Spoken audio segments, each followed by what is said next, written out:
Good morning. Hello, good morning, and thank you all for coming to the Center for Strategic and International Studies for this excellent book launch we have for Ben Heineman and his new book. I'm Andrew Schwartz. I'm our Vice President for External Relations here at the Center. It's a real honor, and I'm not going to take up too much time telling you about all the great things CSIS is doing because we've got a fantastic program. I'm going to introduce my colleague, Nancy Boswell from Transparency International, who's co-hosting this event with us, and then we're going to get right to the program. But thank you all for coming. This event, we will have video posted on our website of this event later today, so for those of your friends and colleagues who couldn't come, they'll be able to see it at csis.org. And with that, I'll turn to my colleague, Nancy Boswell. Thank you, Andrew, and welcome, everyone. On behalf of Transparency International USA, I'd just like to say when Andy and I talked about introducing Ben, we agreed he needs no introduction. Ben is widely known and widely respected in the private sector, but also in the public and nonprofit sectors for his intellect, his strategic insights, and an unwavering commitment to integrity. This book is really a welcome contribution. It reflects that commitment and provides an urgently needed roadmap and an inspiration for those of us working on the challenging issue of confronting corruption. We've always appreciated Ben's engagement on our board, his support for our mission, and today we welcome this must-read book. It will really make an important contribution to our efforts and to fostering integrity. So with that, let me turn the mic over to you, Ben. Thanks very much to all of you. Thanks, Nancy. First, thanks to David Wessel and Dan Mudd for coming and joining me today. We're going to try to split the time equally, maybe go for 30 minutes, 10 minutes each to talk, then comment on each other, and then have 20 minutes for Q&A and literally stop in 1 hour. The purpose of the book was really to make the argument that high performance with high integrity are the twin goals of the modern corporation and indeed of modern capitalism. Let me define what I mean by integrity. Obviously, robust adherence to the spirit and letter of the rules, the formal rules, financial and legal. The second element are global ethical standards that the company commits to on behalf of all its employees that have the effect of the formal rules. And thirdly, and maybe most importantly, are the values that it wants its employees to exemplify. And those values are honesty, candor, fairness, reliability, and trustworthiness. No organization, no good organization can operate unless its employees has those values. Otherwise, you've got turf fighting, backbiting, an inability to work well in teams, spending time on your own personal agendas, not on the organization's agenda. So critically important. In a nutshell, the book basically argues why these two goals are important, basically to avoid catastrophic effects, but also because I strongly believe that high performance with high integrity has affirmative benefits in the company, in the marketplace, and in the global society. And to put one word to it, they create trust. Capitalism and corporations, in the end of the day, really do depend on trust. Trust in their products, but trust also in what kind of character they have. And character, in my view, is another word for integrity. The book then talks about sort of 8 principles that I think apply to organizations large or small, domestic or global, so a few practices underneath, and then applies them to some of the difficult issues, emerging markets, public policy, crisis management, acquisitions, reputation. The point of the book was to write for business leaders. There's lots of stuff in this area for specialists. I don't think there's much written for business leaders. We've got 1,000 books on high performance if you go to the bookstores. I sort of think they're diet books, how to make $10 billion and lose 10 pounds. And then you've got a lot of books as well on sort of integrity, far fewer, but often written from the point of view of CSR folks or from ethicists who haven't been inside of organizations. So I was trying to write from the perspective of someone who'd lived inside the belly of the beast for 18 years and how we'd struggled with these problems. I also want to say at the outset that I'm very humble in writing this book. I never say, and obviously it's based heavily on my experience at GE, I never say we did it right. I only say that we tried. And that leads me really to what I want to do today very, very briefly is talk about 4 debates that the book also addresses, corporate governance debate being the first one. I believe deeply that we've spent way too much time on directors since Enron and not nearly enough time on CEOs. There are 3 dimensions of governance: shareholders, company, board management, and really all the employees who they have to deal with. We spend far too little time understanding how to fuse performance with integrity inside the company. Only the CEO can do it. Only the CEO can do it. That's basically my argument with corporate governance debate, because only the CEO can create the culture that is so important to have this happen. Create the culture by leadership, stating the aspirations, talking about how the world is changing, stating the values. But in the business literature, there's leadership and there's management. Management is dealing with complexity, routines, systems, processes, resources, people, accountability. And you have to have both. You've got to drive leadership and management, and only the CEO can make this happen inside a company. The board meeting 8 times a year cannot do it. So issue number 1 is governance. Strongly believe that we've got to focus much more on the role, the affirmative role of the CEO in fusing these 2 broad goals in the way I've discussed. Related to that is a board role, and that's pay for performance with integrity. There's a huge debate, as all of you know who follow business, about how we make sure that we compensate CEOs for real performance, not outsized pay packages that are serendipitous, don't necessarily have anything to do with how they perform. I think we need to add something else to that equation, and there's a lot of debate about how that works. But we need to pay for performance with integrity. If we really want to fuse performance with integrity, we have to basically compensate it. I think you can measure integrity. There are 5 elements, for example. You can see if the CEO and all the business leaders are actually have adopted the right principles, whether they've adopted the right practices, what kind of culture they've created. You can do surveys, 360s. There are a lot of ways of determining corporate culture. You can compare to peer companies, and you can have annual goals and objectives. Those are 5 relatively clear, distinct elements that you can measure and make part of compensation packages. Related to that, I think, is we have to change the CEO spec a little bit. Sure, you look to see if the CEO has high integrity, but you really have to see if they've got the skill, experience, commitment, intensity to do this fundamental task of fusing high performance with high integrity. So we need to change the spec, and we need to change the pay in terms of CEO, and that has implications across the company, because then you change your management development process for people under the CEO from year 30 onward, and you have the same kind of compensation system, pay for performance with integrity, not just for the CEO, but for business leaders. So that's the second debate. The third debate is global ethics. What do you do beyond what the law demands? I always used to say I was not the senior vice president for moral philosophy at GE. You know, I was not a Hegelian, I was not a Lockean, I was not a Rawlsian. You know, I was just a poor guy who had to deal with stuff every day and deal with the tough CEO on occasion. So how did it work? Well, I think basically you need to have a process, first of all. You need to understand what are stakeholders asking for, and what of all those issues, and there are literally thousands of them, which ones are of importance to you? And they can be of importance to you for a lot of different reasons. And that's one of the things I think that people don't understand as well. There's no single reason why you do these things. There are multiple reasons why you may choose to go beyond what the law requires and what your actions are.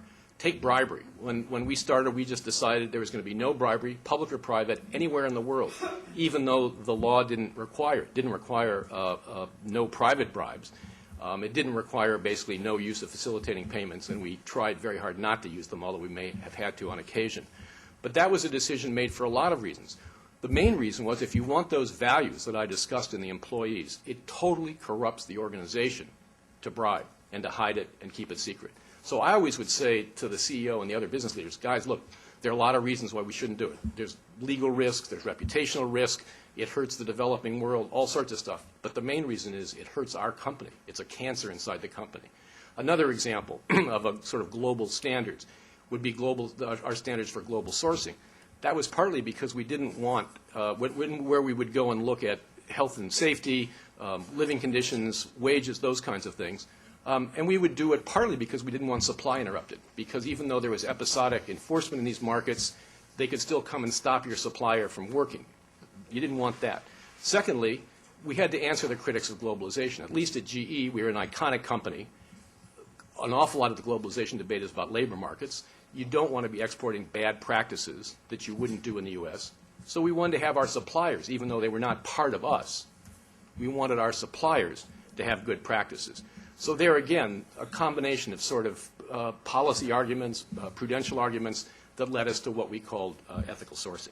So I think when you think about global ethics, you really need to think very much in the context of the issue, a variety of reasons, and it is a cost-benefit analysis. People don't like to hear me say that, but it's a cost-benefit analysis. It's just that you define things a little differently. The investment is the cost. It's a cost that turns out to be an investment in something. And the return is going to be a benefit that may be hard to put a numeric value on. But judgment's going to tell you it makes sense. It made sense for us to do ethical sourcing.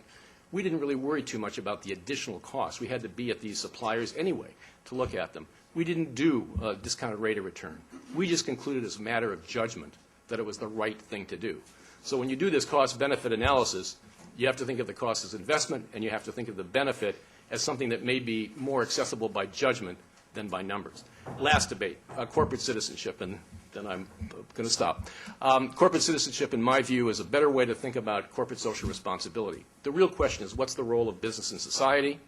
3 pillars. Strong economic performance, got to be the first, because there are tremendous benefits to all the stakeholders from strong, durable economic performance. GE is the only company to be in the Dow Jones for its whole history. Secondly, obviously, robust adherence to law, as I mentioned. And third are these sort of global standards that go beyond what the law requires. Sometimes you will do it because it makes sense for you and you will take voluntary action. One of the things I try to argue in the book, and that business leaders don't like to think about, is there's a public policy dimension of this as well. There should be times when you really want to advance a social good because it's both good for the corporation and good for society. An example, again, would be in the bribery area, where in the late 80s, the Reagan administration, the Bush administration were talking about basically weakening the Foreign Corrupt Practices Act so American companies could compete. And a number of American multinationals got together and said, no, we shouldn't level down, we should level up. We should make the OECD countries, the developed countries, basically have laws that prevent bribery of their domestic corporations in foreign contexts. So that was a good example of where it was important to take a public policy position. We shouldn't be just knee-jerk against regulation. Many times regulation serves a social good and levels the playing field. It makes everybody pay a cost that's necessary for the good of society. I'm going to stop. But that's the sort of the little essence of the book and sort of 3 or 4 of the most important controversies that it tries to address. Maybe Dan? Go ahead. Okay. Thank you, and thank you for having me. I had the pleasure of working at GE for about a decade before going to Fannie Mae. I left the Marine Corps to go to GE, and I left GE to go to Fannie Mae. And now, after years of therapy, I'm able to sit up straight and take nourishment most days. So I'm very appreciative, Ben, that you invited me. I got called in late 2004 in the middle of the night and early in the morning and asked whether I would be willing to take over on an interim basis a company that had no financials, no external auditor, no internal auditor, no CFO, and on down the line. And the question was, well, gee, what do you want me to do with none of that? And the answer was, well, I guess I'll start hacking away and try to put it together. And that's what we've been doing ever since then. The proximate cause of all my problems back then was accounting. And I quickly concluded, actually slowly concluded, after spending a couple of $1 billion getting the accounts back in order and a couple of years at Fannie Mae and a couple of thousand employees and contractors to do that, that the odds were very strong that at least on my watch, for better or worse, we would not have another accounting problem. But I was quite sure that we would have another problem of some kind. And that's just the point that I thought to augment what Ben said that would be helpful to hear, that we decided that the way to prevent another problem of that magnitude, you could put a belt and suspenders on almost everything you do inside the company, whether it's accounting or whether it's HR or whether it's pricing or whether it's marketing or whether it's the back office. And you still probably wouldn't be smart enough to outsmart every single person who might do the wrong thing in the organization. And therefore, we concluded that ultimately the way to really avoid the way to minimize the chances of another big fiasco was with culture. And I think culture, my interpretation of a lot of what Ben has written in the book goes to culture, because I know in a large organization with a lot of complex problems and a large number of people, in our case spread around the company, in GE's case spread around the world, the thing that nips problems in the bud is a culture where everybody feels like they can raise their hand and get their issue addressed and get their concerns dealt with. over time, I think when companies have those lapses, there are two ways that they get dealt with. And Ben talked about management and leadership. The note that I made here was that I really think there are formal processes, and that's been a lot of the focus of the corporate governance community lately, but there are also informal processes, and to some extent the formal processes have to do with management and the informal processes have to do with leadership. Examples of formal processes: executive sessions. We have executive sessions not only after every board meeting, we also have them after every committee meeting. Example of formal processes: we have reporting lines from our head of ethics, our head of compliance, our chief risk officer, our head of audit, directly to the board.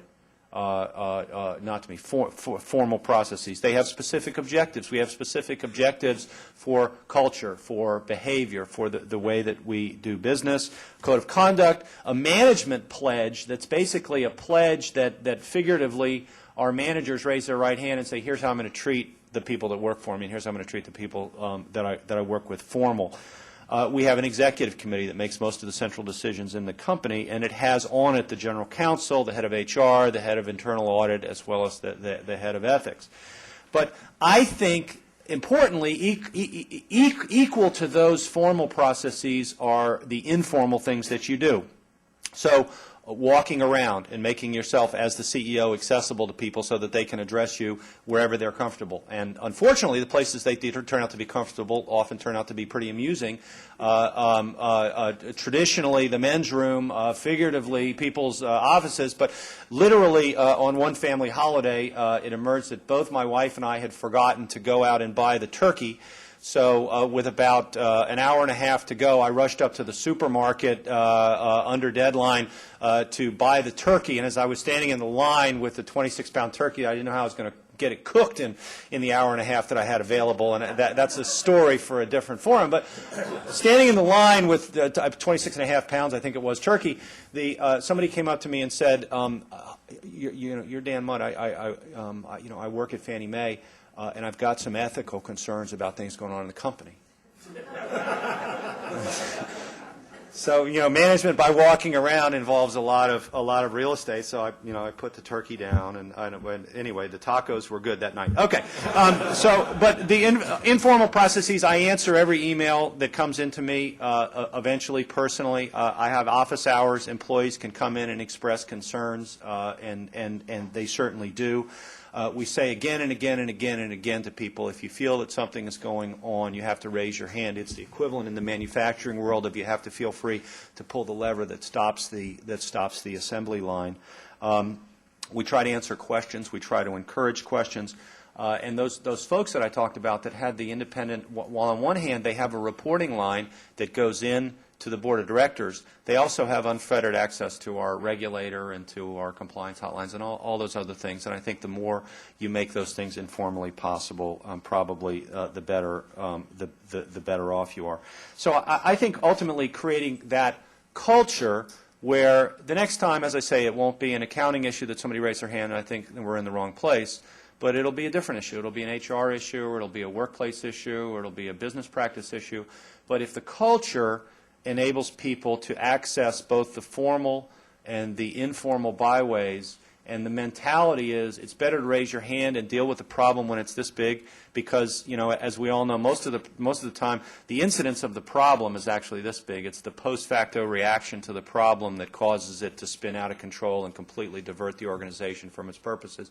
If you can get somebody to raise their hand when the problem is this big and solve it in an honest and open and honorable and transparent way, that really goes a long way toward preserving the health company and not having to go through the expensive and time-consuming path that I talked about. So that's why we spent a lot of time in our organization, Ben, focusing on culture. I'll stop there.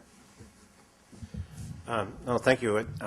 I'm flattered to be invited to this thing for two reasons. One is the closest thing I've ever come to a board is being on the board of Temple Sinai in Washington, D.C., but I actually learned a lot there about the responsibility of directors to ask obnoxious questions, which, of course, journalists are well suited for. It's also when the CEO sitting at the end of the table is your rabbi, though, it does present some challenges. So it's been an interesting experience. The second thing is that, in a way, a reporter is a strange person to ask to do this, since we have the great luxury of sitting in judgment of everybody else, of having less regulation and licensing than almost any profession in the United States. I thank God every day for the First Amendment, which means I didn't have to take any bar exam, and there's no board of hairdresser examiners making sure that I am capable of doing what I do every day or doing it safely. But on the other hand, we have learned our own hard way about the added responsibilities that puts on a newspaper to find its own way to police its ethics and do the right thing, because you can't blame your regulator, and most of the time you win the lawsuit on libel. So the only thing that separates out the reputation, the newspapers with good reputations and the one with poor reputations, is how well you handle that. And we like to tell ourselves that the newspapers with more credibility are more successful, and we worry every day that that's not true, that the American public may choose to read more interesting publications that are less ethical and less credible, and we worry about that a lot in the mainstream press, and I'm happy to talk about that later. It's not really the subject of this thing. I wanted to make a couple of responses to Mr. Heineman's book. First, to compliment him for writing a book short enough for the people who are discussing it to read, which is no small accomplishment if you go to the bookstore. Secondly, to emphasize a point he made, which, interesting, I had written down before he said it, which was this sometimes counterintuitive notion that trust is a fundamental building block of modern capitalism.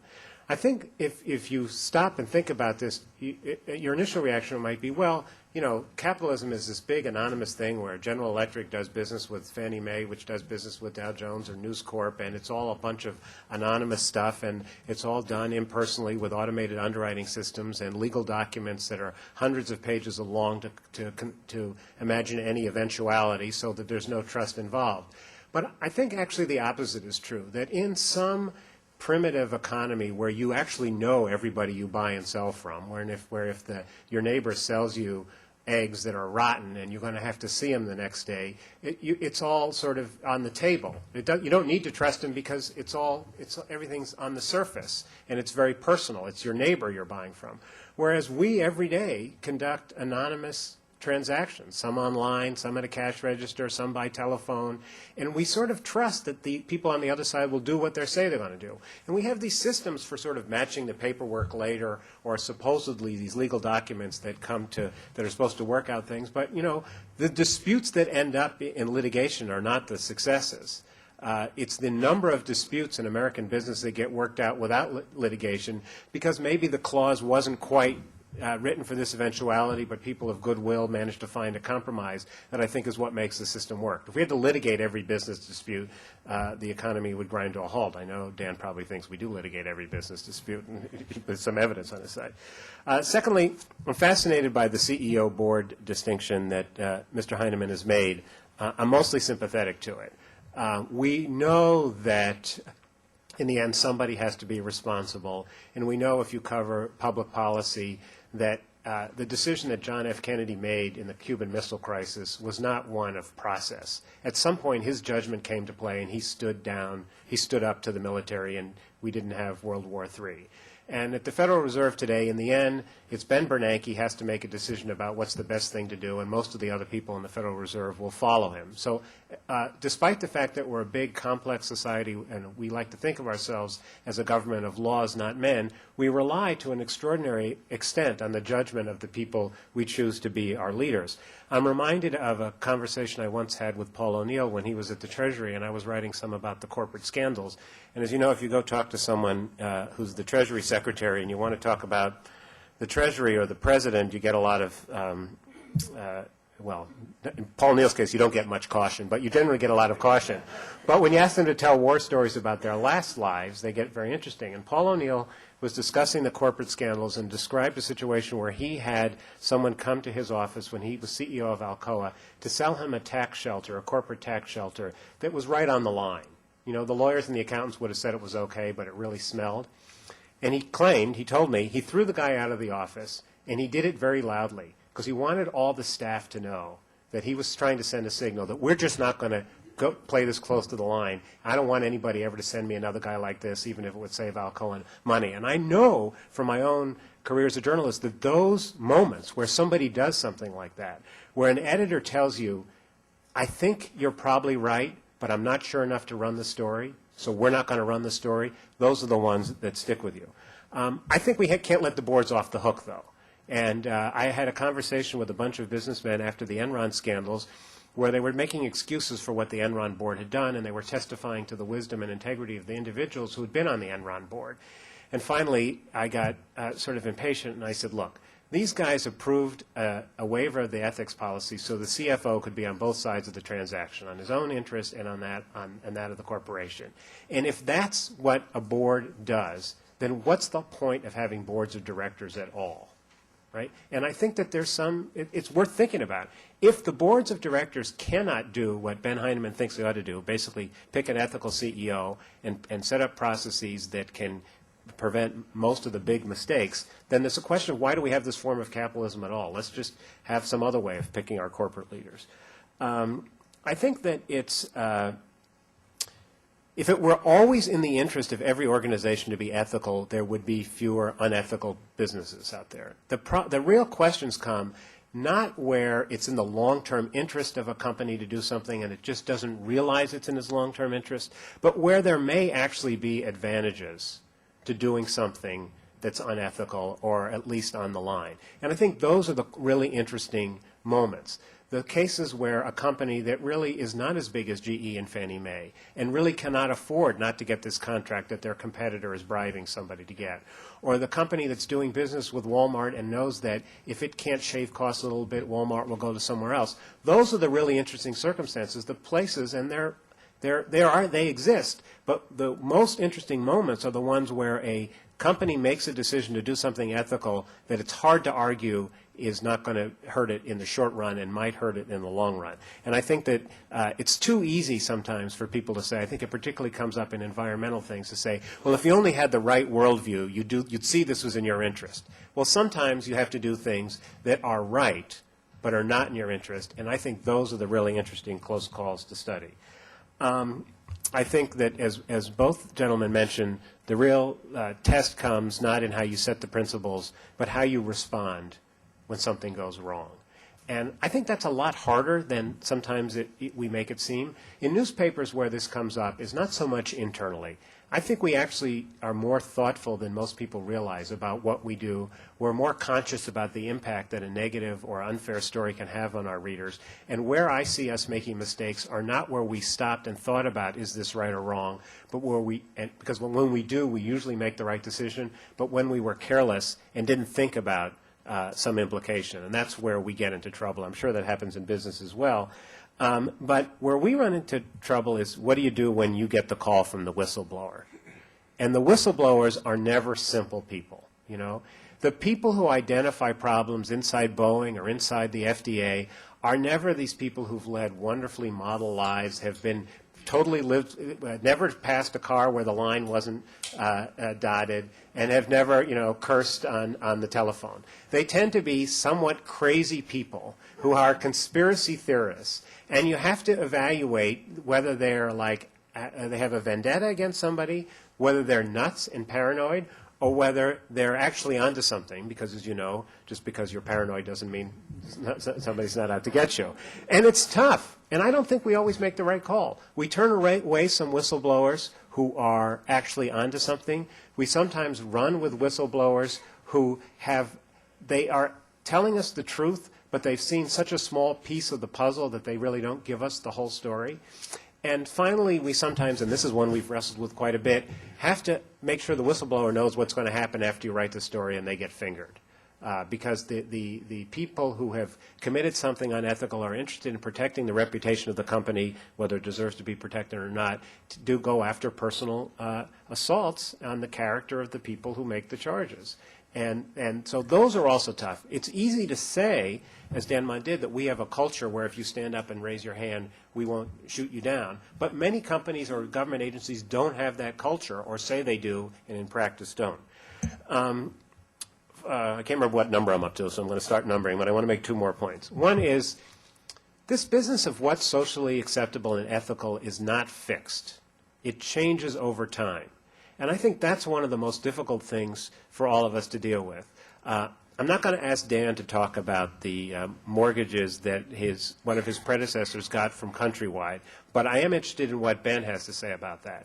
Because basically, we have lots of examples. That's not the only one. The examples of directors of Ford Motor Company who were clients of Goldman Sachs, who had a CEO or former CEO of Goldman Sachs on their board, long-standing relationship between the two companies. So the CEO of Ford gets preferential access to hot IPOs. Right? This in a company which has a very strong set of principles that if the purchasing agent takes money from a vendor, it's the end of the world and he'll have his little finger cut off.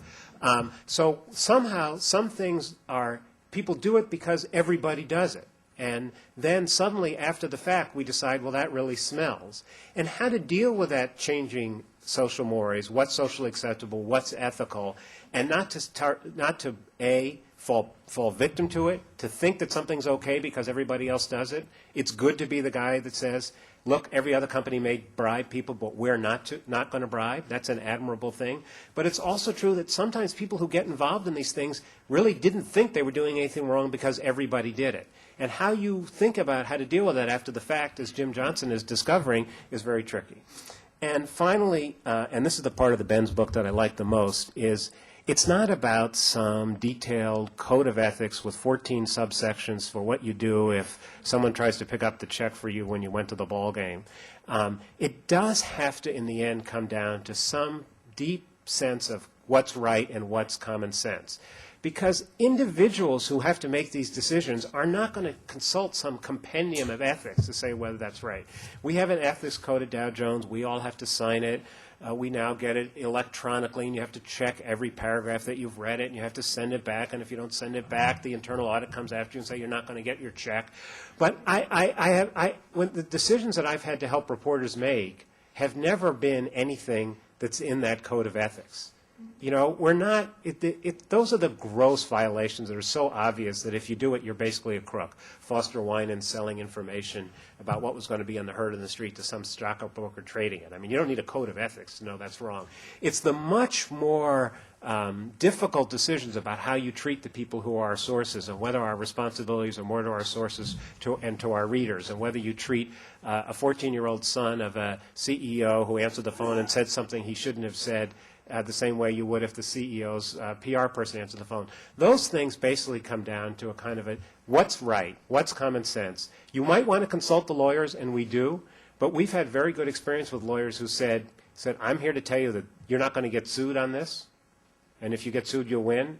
But I want to tell you, are you sure this is the right thing to do, or are you being fair? And I think that's the question that has to be asked at the retail level, at the individual employee level. And that really does have to do with having some sense. I hope it comes from the culture of the organization, but frankly, I think a lot of it comes from who your parents were and what you learned in synagogue and church that leads some people to make the right decision, and unfortunately some people sometimes to make the wrong decision. Thank you. Maybe we'll each comment for a couple of minutes on what we've heard and then open up for questions. I just want to say that the beginning of the book is that there are forces at the core of capitalism for corruption, that you've got to make the numbers, whether it's stock price, profits, cash flow, whatever it is. There are tremendous pressures because everything's measured by numbers to cut corners, fudge the numbers.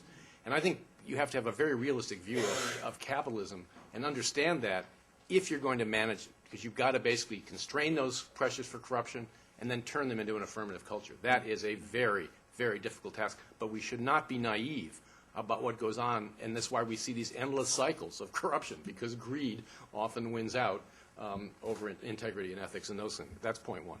Let me talk very briefly about two of the most important principles in the book that respond to these comments. Number one is the consistency of the CEO. That the CEO has to be seamless in terms of living these things, not just talking about them. You clearly have to state the values and the aspirations. At GE, Jack Welch and then Jeff Immelt would look at all of you as the senior officers of the companies and say, our company is built on reputation. That reputation is built on integrity. There will be no cutting of the corners for commercial reasons. No cutting of the corners for commercial reasons. For an integrity violation, one strike and you're out. You can miss the numbers, and you might not be because it may be a bad market, but one strike and you're out. Then they have to mean it. and they've got to fire the generals, not just the troops. And this happened. I don't have time to tell war stories, but there's pretty striking stories where these guys made very tough calls on good people inside the organization, but it really crossed the line, had bent the rules. When you do that, the organization hears it. Absolutely. The other thing is you've got to be consistent as a person. You can stand up in front of the big group and say ethics, blah, blah, blah. Then you go to a meeting of 40 people, a budget meeting or a strategic review. You crap on the regulators. You dump on the people who are trying to talk on an integrity issue. You behave badly. The organization hears that just as well as the speech in front of the 1,000 people. And so really, I would counsel CEOs that every meeting is a public meeting, except for the very, very, very inner circle when you do get to blow off steam and be completely irrational and wacko. But most of the time, they're really public meetings, and you have to treat them that way. Okay, last point, employee voice. I think this really is something that can be protected, and you can create a culture where people are heard. People say to me, of all the 8 principles, what's the most important? I would say leadership, consistency, and commitment is 1. Employee voice, or the other end of the organization, is 2. You have got to create, and Dan talked about this, you've got to create an organization where people are not afraid to come forward, where they know that their concerns will be treated with respect, the facts will be followed up, down, sideways, there will not be retaliation. You can create that kind of organization, and there can be lots of different channels. I'm not going to go through them all. There isn't time. An ombuds system is one of them. If you look at every scandal, there is a culture of silence. People knew. They were afraid of coming forward. Culture of silence, not a culture of performance with integrity. That was what basically sunk these companies, because things went on for far too long and involved far too many. We're never going to repeal human nature. There is always going to be irreducible minimum of problems. As Dan was saying, the real trick is to catch it fast and deal with it firmly as an organization, not let it fester and be hidden. So those are a couple comments on what you both had to say.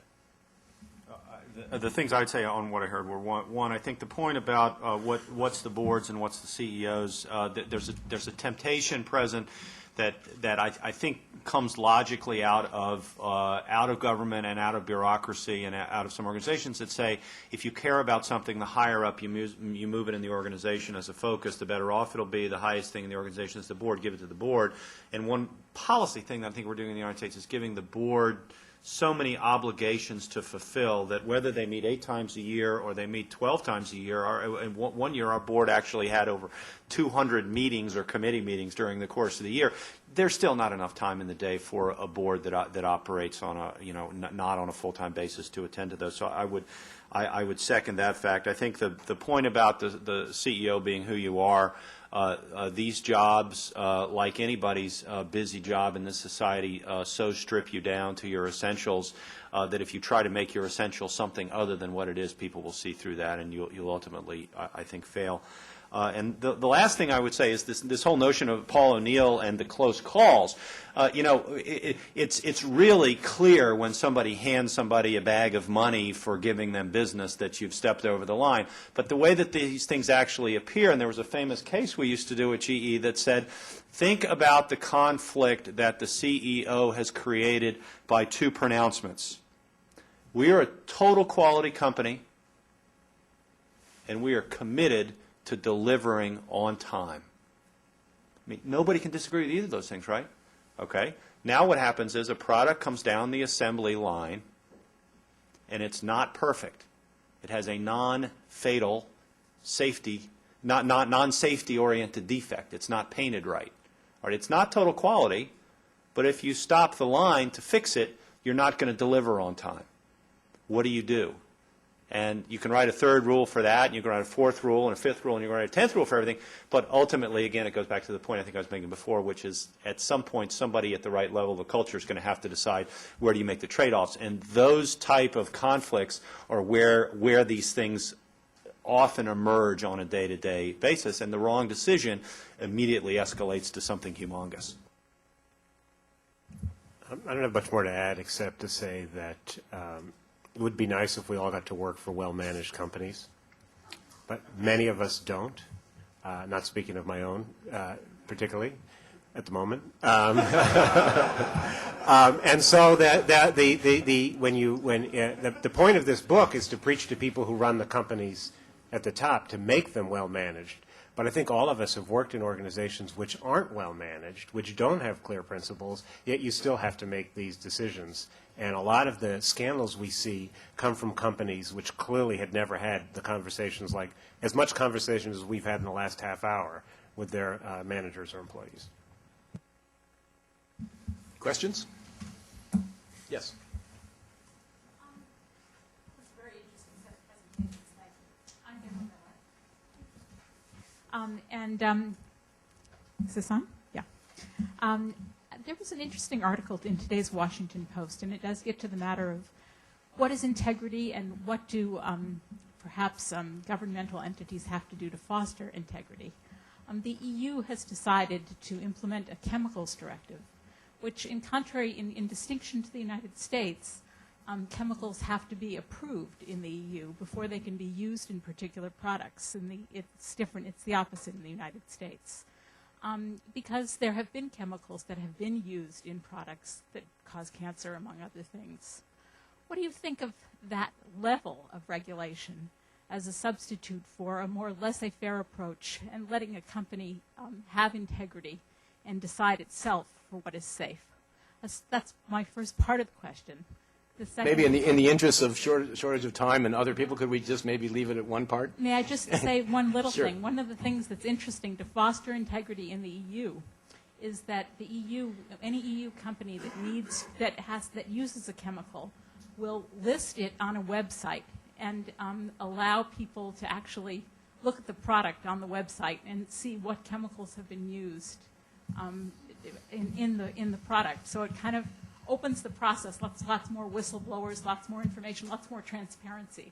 I thought that was an interesting approach and something that doesn't have to be used, an approach that doesn't have to be used with the first part of the directive. Thank you. Let me just answer very, very briefly. As I said in my earlier comments, there are social goods which require public law, and that we can't count on all companies to do the right thing. Some companies will be free riders and get a competitive advantage because other companies will be doing it. You have to decide how important it is.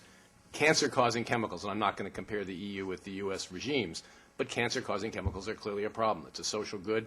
It ought to be regulated at some level. Now, we can disagree about that, but it's not fair to the consumer to let the free riders, save costs by not doing it while some other companies do it. And I think the critical question in the CSR debate is, when is it that companies should be doing things voluntarily, and when is it that we should have public law to basically set an appropriate floor where the competition comes and how well you do it and how efficiently you do it, not whether you do it at all.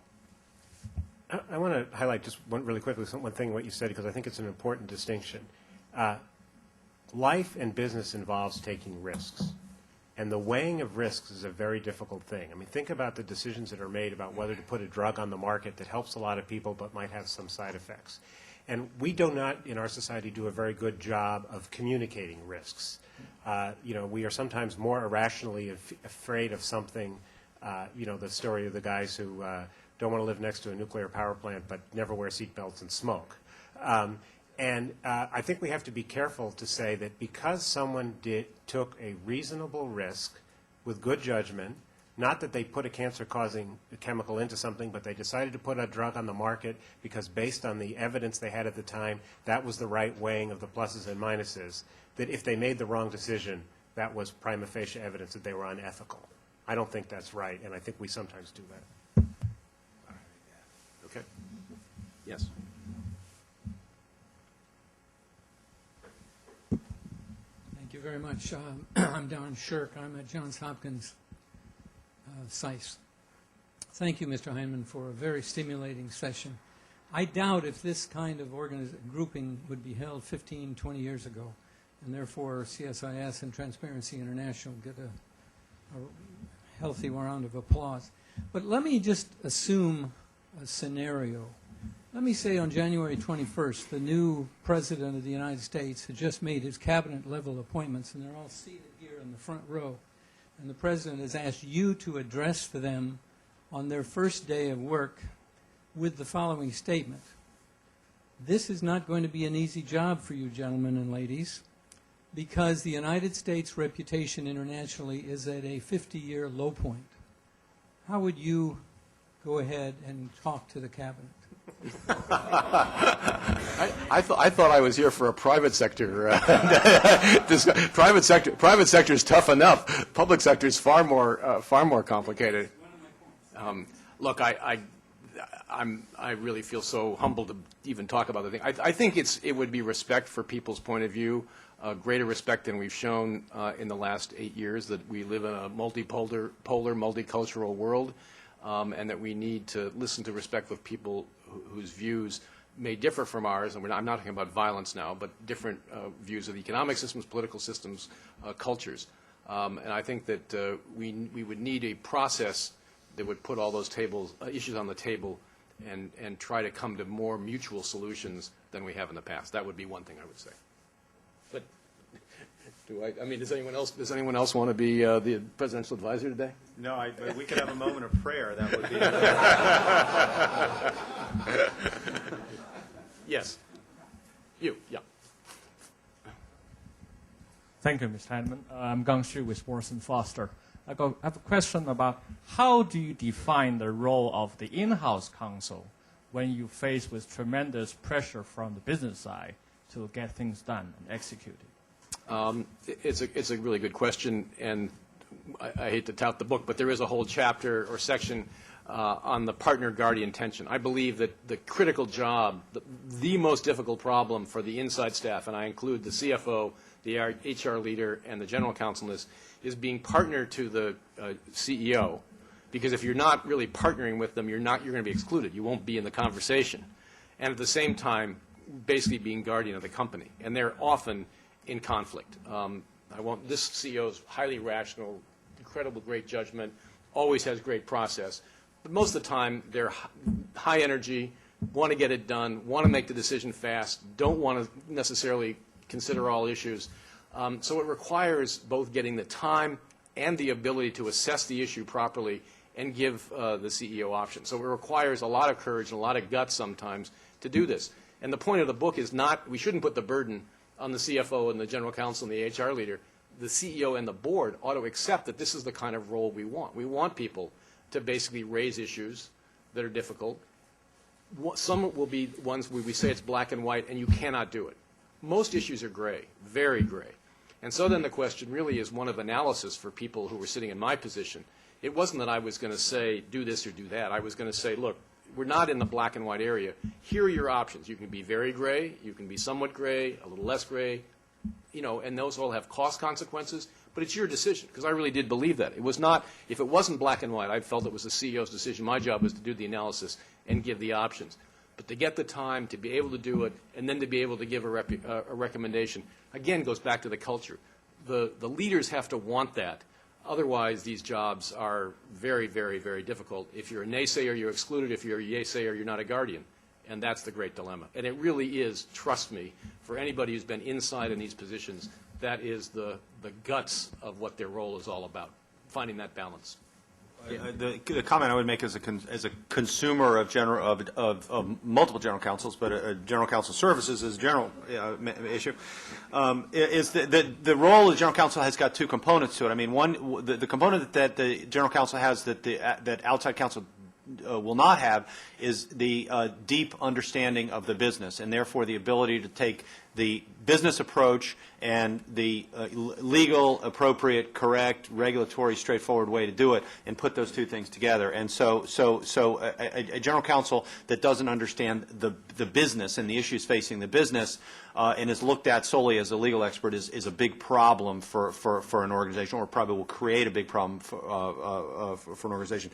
The other thing is that in the course of that role, that becomes so important that I would say as a semi-litmus test for a general counsel, if a general counsel doesn't come into the CEO's office 6, 10, whatever number of times a year and slam the door and say, "You are wrong,"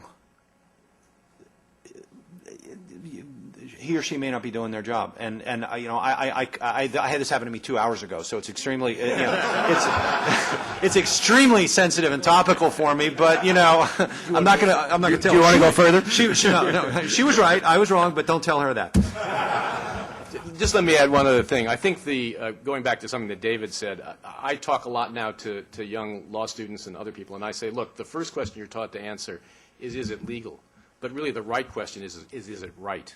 And that goes back to the fact that the role of the inside lawyer is far more than the lawyer. I mean, you're supposed to be concerned with commercial risk, with reputational risk, with ethics, all sorts of things. And so really your ultimate question that you're trying to answer is it right for the institution, not is it just technically legal. And indeed, part of the history of Enron was that, first of all, the inside lawyers were excluded or gave very technical answers, and the outside lawyers gave very technical answers. Again, the point you were making about what's happened in these professions is the commercialization has led them to want to keep the clients rather than do the right thing. A topic for another time, but it's very profound. It is very profound. It's why the gatekeepers all failed in a lot of these scandals as well. It wasn't just there was a culture of silence. There was kind of this very narrow view of their role by the gatekeepers, which prevented them from asking, is this right? I just want to say one thing for the voice of experience, that I'm sure that everything that Ben said about Dan Mudd as a CEO is right, although I think you were a little hard on him. He's not a go-getter. I never know that. But basically, if you're the CEO of a company like Fannie Mae that's been through what they've been through, it's hard to not have that reminder when you come to work every day.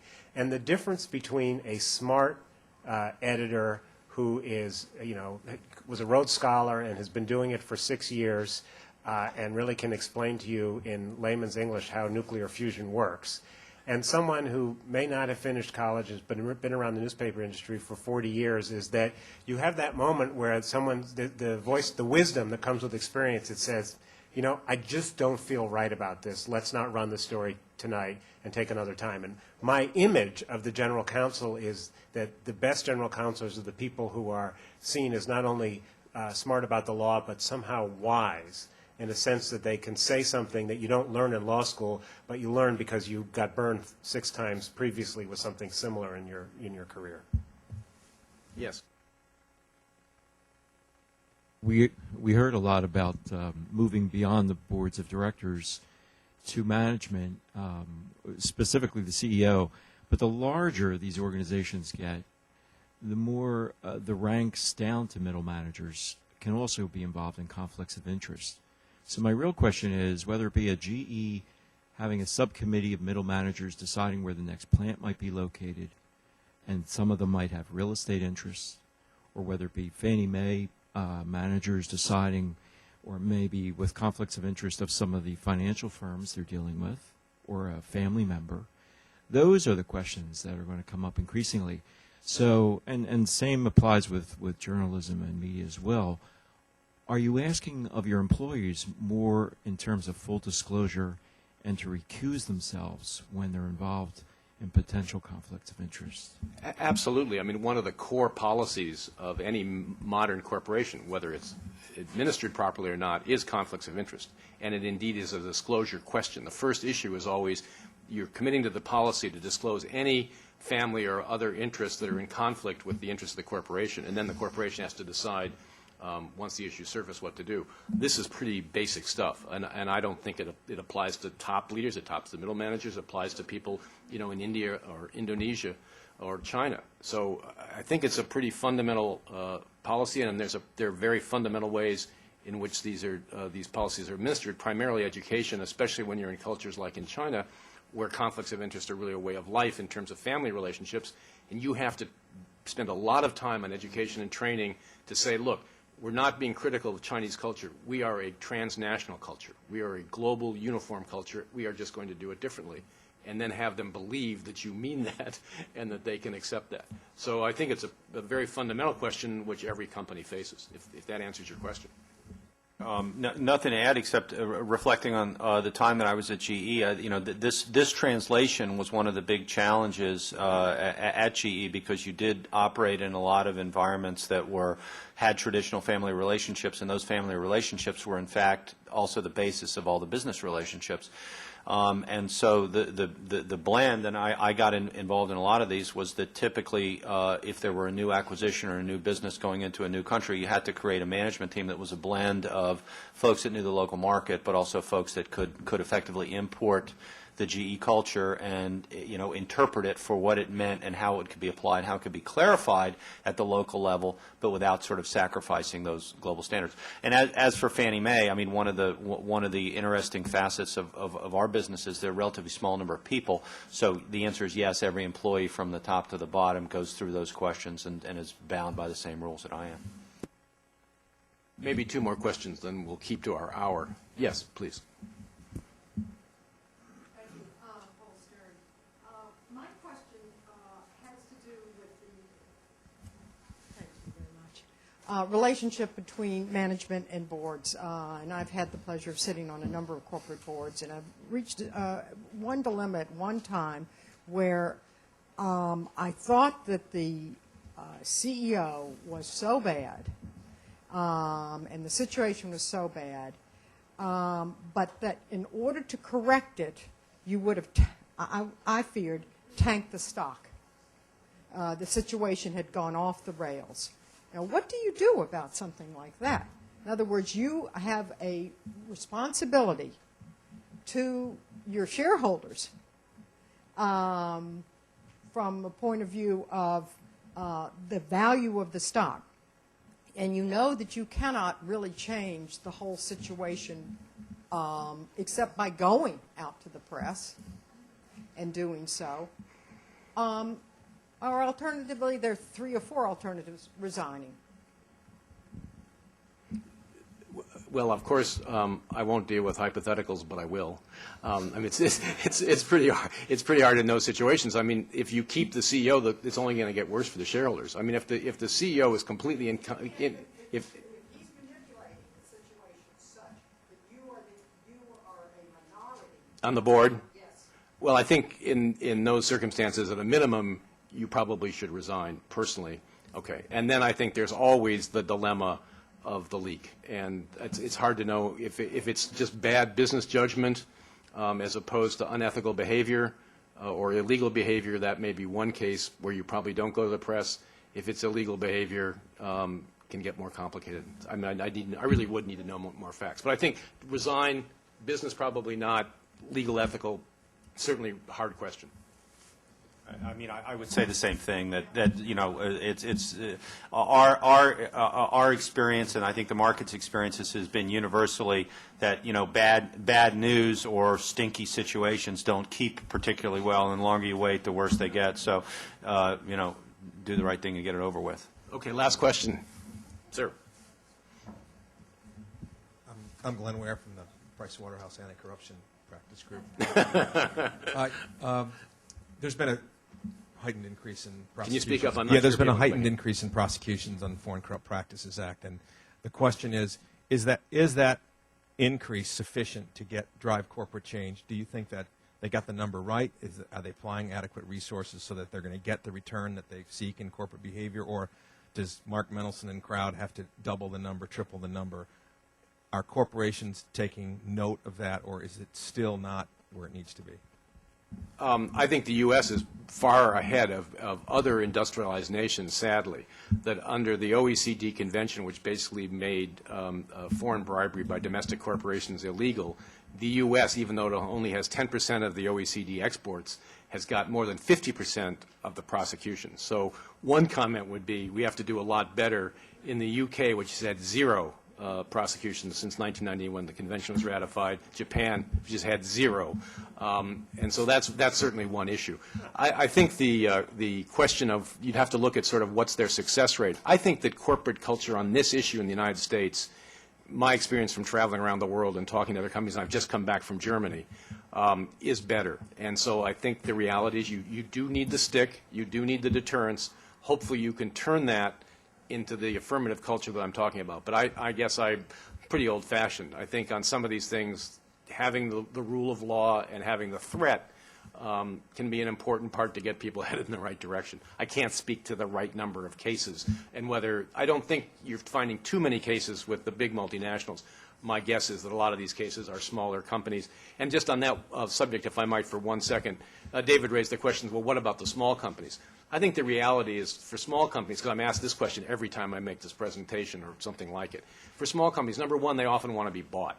And so if you're going to be bought, when the company comes and does due diligence and they find these problems, either the price goes way down or they don't do the deal at all. And I can tell you there are a lot of circumstances where we did diligence on medium to small size companies and ended up not doing the deal because what we found was not tolerable. Number two, GE, Fannie Mae can take a big hit, painful, basically disconcerting, but you can take the hit and go on. Small company gets hit, they get crushed.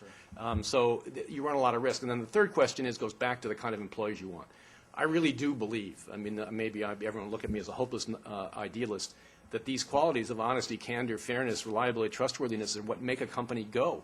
And if you're basically a lying, cheating company, you're not going to have those kinds of employees. And so it really does turn on the CEO, even in a small company, looking in the mirror. And I think maybe it was David who said, the little dry cleaner, the local bakery or eatery, they don't necessarily have that trouble because it's at a personal level. So, those are the reasons I think that small companies should be as concerned. And I can't tell you exactly about the level of prosecution, but I think there's a lot of sensitivity in the United States to this issue. I want to thank everybody on our panel for just a fascinating discussion today. This has been one of the really best discussions we've had at CSIS in a long time. I particularly want to thank our panel, Dan Mudd, who took a lot of time out of his busy schedule and to come here. Ben and I tried to bribe him to come here. He wouldn't accept it, and he came anyway. But this nation owes a great debt to Fannie Mae and to Dan Mudd, and we're really pleased to have him here. David Wessel, who's really one of the eminent journalists in town. He's the deputy bureau chief of the Wall Street Journal. I did not try to bribe him, but I have learned that I should think twice before taking a board position at my synagogue. And also I want to thank Ben Heineman, who, as a member of our board, is just at CSIS has really given us a lot of leadership. This book will show a lot of leadership, and I want to thank you all for coming and remind you that Olson's is selling books in the back. How's that for capitalism? Thank you for coming.